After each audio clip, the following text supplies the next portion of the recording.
Ya, halo pemirsa, senang sekali saya Reva Fardani bisa hadir kembali menjumpai Anda dan kali ini dalam program Suara Jakarta. Dan Suara Jakarta akan membahas tema kita pada hari ini, yakni mengenai peran DPRD dalam pemerintahan daerah.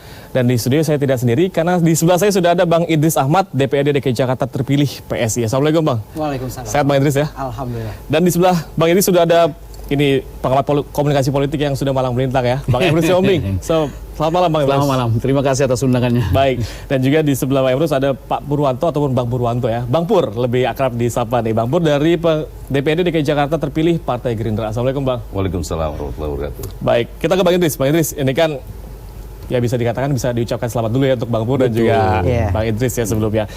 Sebenarnya motivasi ataupun motif utama ketika mencalonkan diri sebagai calon DPRD ini seperti apa sih Bang?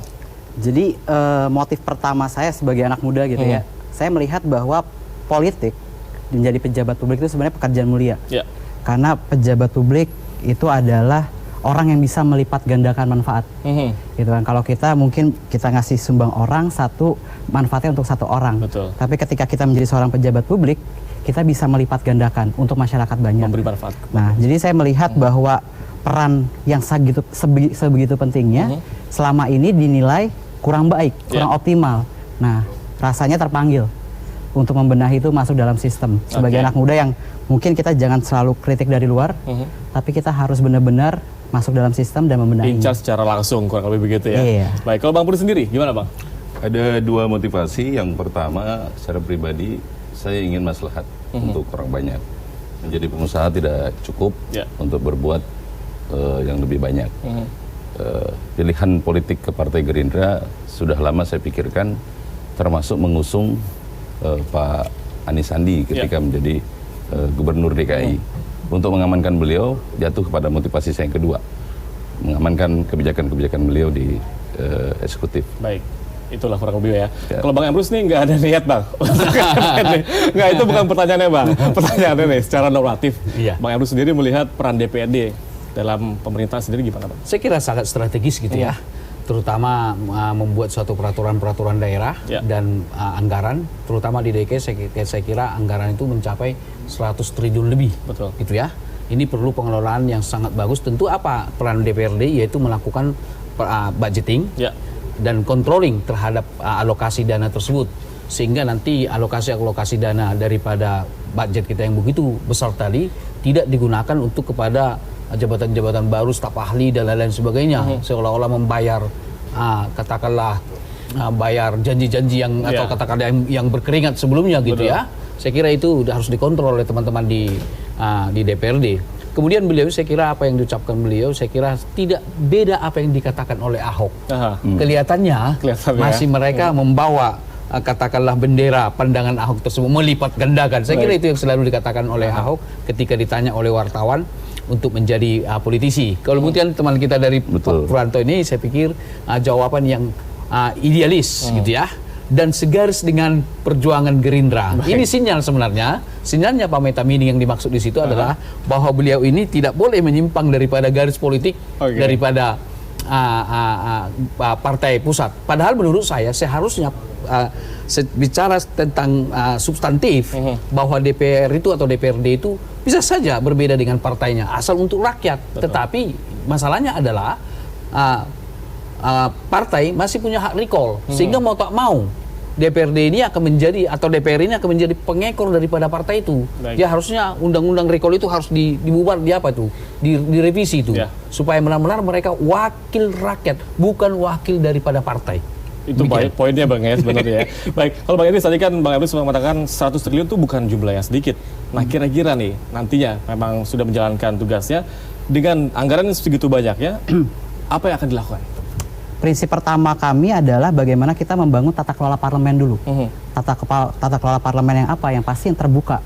Gitu kan. Sebenarnya banyak kendala gitu. Banyak kita melihat sebenarnya kita udah lihat perda tata tertib DPRD gitu. Sebenarnya itu menentukan. Kenapa? Karena di situ apakah itu rapat terbuka, apakah itu rapat tertutup gitu. Kami dari PSI sudah dari awal ingin membentuk sebuah tata kelola pemerintahan yang baik, dan pemerintahan itu kan nggak cuma eksekutif, tapi juga harus legislatif, yaitu parlemen atau DPRD juga mengikuti. Nah makanya sebenarnya prioritas utama kami pertama adalah bagaimana membangun tata kelola yang terbuka. Sederhananya adalah ketika nanti ada PSI, kami ingin rapat-rapat badan anggaran, badan legislasi daerah, gitu. Bahkan hingga badan musyawarah bisa menjadi konsumsi publik. Betul. Selain sarana edukasi juga sebagai bentuk partisipasi masyarakat.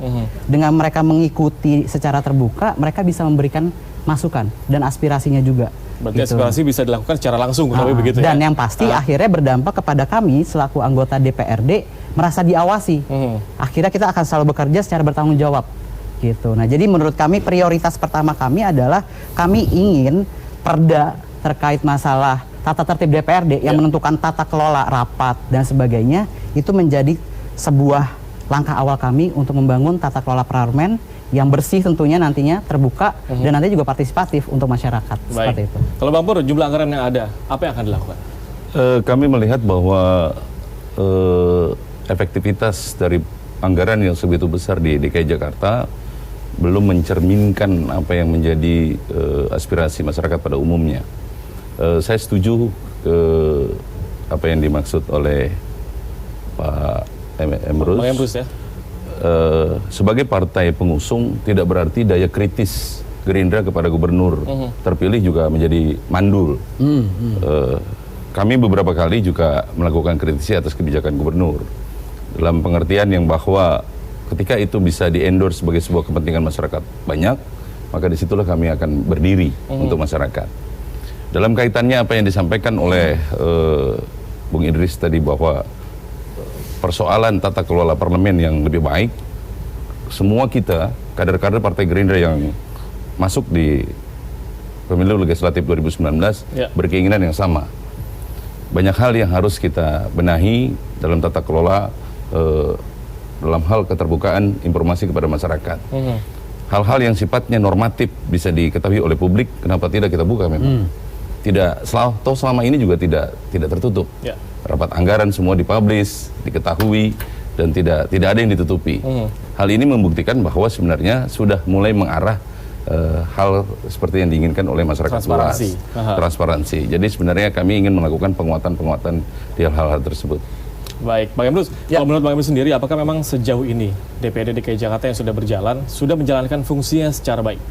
Saya kira kalau kita bicara tentang transparansi belum gitu ya. Oleh karena itu teman kita dari PSI ini saya kira perlu kita dukung. Artinya apa? Kenapa di dalam rapat-rapat di situ di DPRD itu ada live? Kok sekarang bisa live by media sosial dan lain sebagainya? Karena sepanjang itu tidak menyangkut rahasia negara, saya kira buka saja gitu ya. Saya kira di DPRD kecil kemungkinan untuk bicara rahasia negara, kecuali DPR pusat boleh jadi membuat anggaran tentang pertahanan dan keamanan misalnya seperti itu. Saya kira itu tidak perlu live.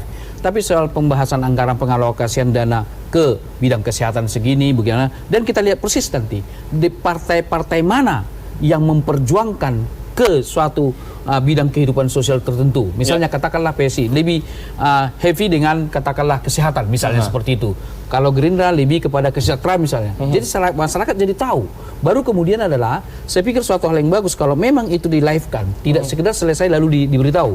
Baru yang kemudian tentu tidak cukup hanya di situ saja.